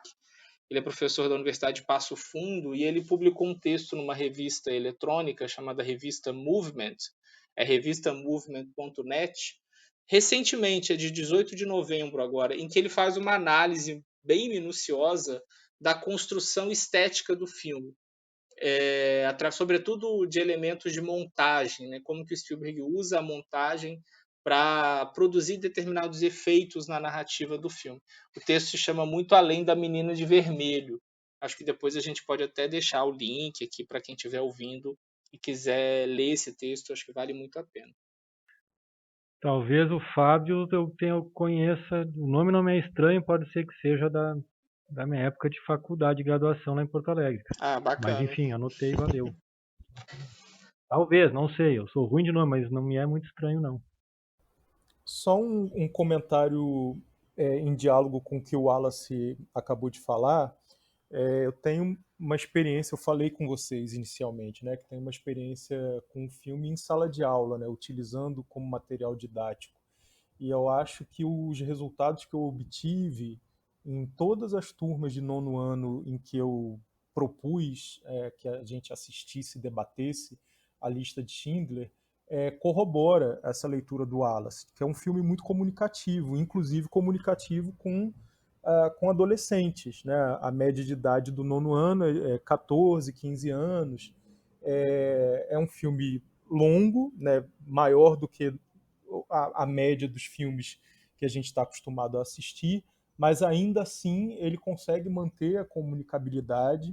Eu acho que a presença forte dos personagens infantis, né, crianças e pré-adolescentes, ajuda também na identificação do público dessa idade, mas de qualquer forma, o filme, acho que ele consegue manter a comunicação mais do que uma obra dessas obras que a gente elogiou aqui, né, que seriam mais comprometidas com uma representação respeitosa dos campos de extermínio, dos campos de concentração, né, que poderiam ser consideradas um pouco mais sérias, digamos assim. Eu nunca tentei, mas imagino que elas não tivessem a mesma capacidade de atração para o debate que a lista de Schindler tem. Eu acho que ele tem esse mérito também, né? Ele pode deixar a desejar em diversos pontos, mas ele consegue atrair o olhar dos alunos e alunas adolescentes para que o debate possa acontecer. Agora, um ponto que eu queria. Eu sei que a gente já está se encaminhando para o final, mas a gente falou disso várias vezes aqui, vários de nós falamos, mas eu queria que a gente discutisse um pouquinho o preto e branco. Porque o Wallace trouxe para a gente a informação de que, para o Spielberg, o preto e branco é uma opção pelo realismo, porque as imagens, a maior parte das imagens a que nós temos acesso do período são imagens em preto e branco. No entanto, para mim, um filme em preto e branco em 93, 94 não me parece realista. Ele não parece um filme mais realista. Pelo contrário, acho que ele se afasta do realismo e ele acaba ganhando uma dimensão artística, cult, inclusive por conta da menina do vestido vermelho, das velas coloridas no início e no final. Eu acho que esse contraste do preto e branco com as cores em algum momento acaba sendo menos realista do que ele pretendia. Como é que é para vocês? Eu confesso, assim, o preto e branco não me. Eu gostei do preto e branco do filme porque eu acho que ele ficou muito integrado ao filme em si. Agora eu lembro que, claro, ele começa colorido, né? A primeira cena, e claro, quando entra no mundo daí já dos judeus, né? Indo para o campo, o filme inteiro daí entra no preto e branco. O preto e branco não foi, claro, tu percebia que era preto e branco, mas não foi algo assim que eu achei que foi muito integrado à percepção, à visão. Eu não cheguei a, digamos assim, a achar, a ter estranhamento. Eu tive estranhamento no vestido vermelho da menina. Eu não sei se na época, eu lembro que talvez eu tenha achado até meio brega aquilo, assim, eu não entendi o porquê a menininha, o preto e branco para mim não seria tão assim, a pergunta que eu faria era, dentro do preto e branco, por que aquele vestido vermelho da menininha? Né? É isso que eu me lembro assim, de ter visto. Eu gosto também do preto e branco. Eu acho mas eu entendo essa colocação do Eduardo de que Boa pergunta. ele perde um efeito de realismo quando a gente está no contexto em que o filme foi feito, foi lançado, né? Assim, ele gera essa aura de uma certa busca por uma sofisticação visual, né? Assim, uma coisa. Mas eu também acho que talvez como por ele ter uma construção das imagens, sobretudo nos momentos ali mais extremos do filme, né? Em que ele busca se aproximar muito de uma coisa, de uma brutalidade daquele universo, né? Ele pega ali, ele vai com a câmera na mão, por exemplo, naquela longa sequência da evacuação do gueto de Cracóvia, né? Ele fica ali com a câmera na mão, acompanhando aqueles atos de violência, a câmera está ali sacolejando e tal. Eu acho que ele consegue, em boa parte do filme, se aproximar de uma relação mais bruta com a imagem. Assim. Eu acho que o preto e branco acaba reforçando esse sentido, essa sensação, né? Mas aí eu acho que quando chega na Menina de Vermelho, eu concordo com o Flaviano, é uma coisa que me parece um toque pretensamente poético, mas que é meio brega mesmo, né? Assim, é meio óbvio demais, assim, essa coisa da inocência, da vida representada na inocência daquela menina e que vai se perder ali em meio àquele mundo sem vida, né? Talvez o preto e branco também remeta muito a isso, né? A um mundo em que a vida se esvaiu ali. Eu acho que, sobretudo, se a gente pensar em contraste com a abertura, né, que é uma celebração do Shabat colorida, né, e a vela, conforme a vela vai se apagando, né, se esvaindo, a cor se esvai junto, eu acho que essa leitura faz muito sentido. Né? Ali acaba, e no final, quando está próximo do fim da guerra, que o Schindler permite que eles celebrem novamente o Shabat, de novo a vela aparece colorida. Só a vela, né? Como o vestido é recortado dentro do preto e branco, só a vela está colorida. Então, acho que é um prenúncio de um retorno da vida. Agora, por exemplo, naquela sequência da fuligem, quando os corpos começam a ser queimados e tem as pessoas sendo cobertas pela fuligem. Aquilo em preto e branco é muito poético. Eu concordo com você, Wallace. Eu acho que tem momentos em que o preto e branco contribui, né, para enfatizar a brutalidade do que está sendo representado. Mas acho que em diversos outros momentos ele afasta a atenção da brutalidade. O sangue jorrando na neve, por exemplo, vários momentos que as pessoas são assassinadas, baleadas e o sangue jorra preto, que é preto e branco, eu acho que não tem o mesmo impacto de um sangue, né, de um sangue vermelho. Eu acho que seria bem mais drástico do que aquele preto se espalhando na neve. E assim, eu acho que isso também, a escolha pelo preto e branco, acaba fazendo parte um pouco de uma forma como o Spielberg tentou vender o filme para se reconectar com aquele passado ali, com aquela origem, né, cultural, religiosa da família dele. Ele teria se despido do que há de excessivo na técnica cinematográfica, né?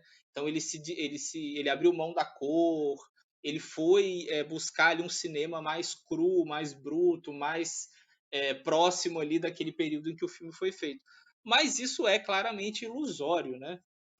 Primeiro porque acho que tem isso que você falou, ao fazer um filme preto e branco naquele contexto, o efeito produzido é um pouco o contrário, é justamente a sensação de um artifício, né? Assim, ele está usando ali um artifício estético, poético, que quer ser poético, talvez, né?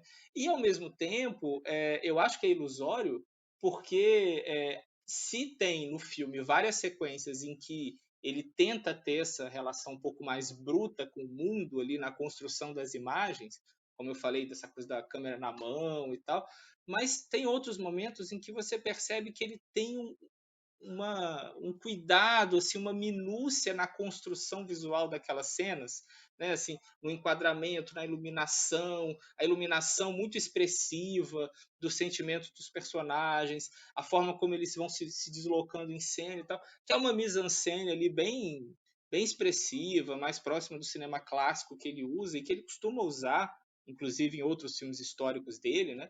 No Lincoln, no Ponte dos Espiões e tal. Então, assim, que aí cai por terra essa ideia de um cinema despido desses artifícios, né? Um cinema pouco pomposo, pouco composto, né? Então, assim, mas eu acho que tem um pouco, faz parte dessa forma como ele vendeu o filme, inclusive para si próprio. Eu acho que as duas leituras cabem. Eu acho que. E aí faz parte desse jogo que ele consegue colocar. Se por um lado o uso do preto e branco vai remeter à nossa iconografia fotográfica da época, né? A gente vai se conectar nostalgicamente com aquele período a partir de imagens em preto e branco. Por outro lado, o preto e branco cai nessa categoria de filme estiloso, filme sofisticado. E aí entra aquela discussão que a gente estava tendo há um pouco tempo atrás, sobre quem é o Spielberg na trajetória da sua carreira, que é, inclusive, esse cineasta que ainda estava tentando se firmar como alguém que, para além dos filmes de hiperentretenimento, conseguiria fazer filmes com maior peso e maior carga dramática. Então, eu acho que, em algum momento, a escolha do preto e branco foi conveniente por vários aspectos. Tanto nesse aspecto de uma conexão com a nossa iconografia de época, quanto um reposicionamento desse diretor dentro dessa máquina cinematográfica, do qual ele tinha muito sucesso comercial, mas pouco sucesso na contenção de prêmios. Então, o primeiro arrasa quarteirões de prêmios dele é esse. É pensar quanto que o preto e branco ele também não influencia em algumas escolhas de arte, algumas escolhas de enquadramento. A gente tem uma boa parte do filme que se passa enquanto está nevando, porque você vai conseguir aumentar, por exemplo, o contraste para as cenas de morte e aquele sangue que ia desaparecer em outras figuras, no contraste com a neve, ele fica mais destacado. Então também tem uma série de escolhas estéticas que são decorrentes pela escolha do preto e branco. como você vai posicionar a luz, como você vai posicionar a direção de arte. É interessante, porque eu acho assim, eu acho que ele conseguiu fazer bem a questão do preto e branco. Porque, não sei, acho que a ideia de um filme preto e branco nos distancia um pouco. É algo que coloca, sei lá, o filme, o contexto, a temática do filme, sei lá, mais distanciado, é algo mais, de novo, mais do passado, digamos. Mas o preto e branco dele não, acho que ele não me passou essa impressão. Isso que o Carlos falou é interessante. E se o filme fosse colorido, eu não sei se ia ser tão bem assim. Mas é bacana pensar essa questão de esse olhar técnico, essa análise técnica eu não tenho, assim, mas é bacana pensar porque afeta assim, né, a forma de ver, a forma de interpretar a coisa. Pessoal, a gente está quase com a duração do A Lista de Schindler já. Então acho que temos que parar. Então, né? acho que a gente tem que encaminhar. Eu estava aqui tentado para perguntar o que vocês acham do Pianista, do Polanski, mas eu acho melhor deixar para um outro episódio. A gente Eu acho faz também. um episódio só sobre o Pianista. Bom, gente, então a gente vai encerrando a conversa sobre A Lista de Schindler, que, claro, é um filme que abre para muitos debates possíveis, e é claro que a gente nem pretendeu aqui dar conta de todos esses debates, mas acho que foi um papo muito bom aqui entre nós quatro sobre esse filme do Steven Spielberg. Queria agradecer mais uma vez ao Flaviano pela participação, por ter aceitado o nosso convite e por ter contribuído com essa, enfim, com o seu conhecimento e com as suas impressões também sobre o filme do Spielberg nessa nossa conversa. Muito obrigado, Flaviano. E se você quiser comentar mais alguma coisa, fazer uma consideração final a respeito disso tudo, fique à vontade, por favor. Não, cara, eu queria da minha parte só agradecer. Eu acho que assim, a ideia do projeto é fantástica, é muito boa. Eu acho que trabalho assim com cinema, ele ganha na troca de olhares, na troca de interpretação. Isso aí tem que fazer parte para quem trabalha com cinema, com história, assim, história, né? Então, assim, a ideia do projeto é muito boa e eu que agradeço aí o convite. Valeu, Flaviano, brigadão. Foi massa, obrigadão, Flaviano, foi ótimo. Muito obrigado. Grande abraço a todos. Então, pessoal que está escutando a gente aí, correndo, lavando a louça ou no meio do transporte, a gente vai ficando por aqui. Foi um grande prazer ter vocês, discutir um pouco mais uma vez sobre história e cinema, agora com o Flaviano e com a Lista de Schindler. E em breve a gente volta com um pouco mais sobre cinemas e filmes no cinematógrafo. Houston, we have a problem. Never be hungry. That's why I prefer it was our secret. Good night and good No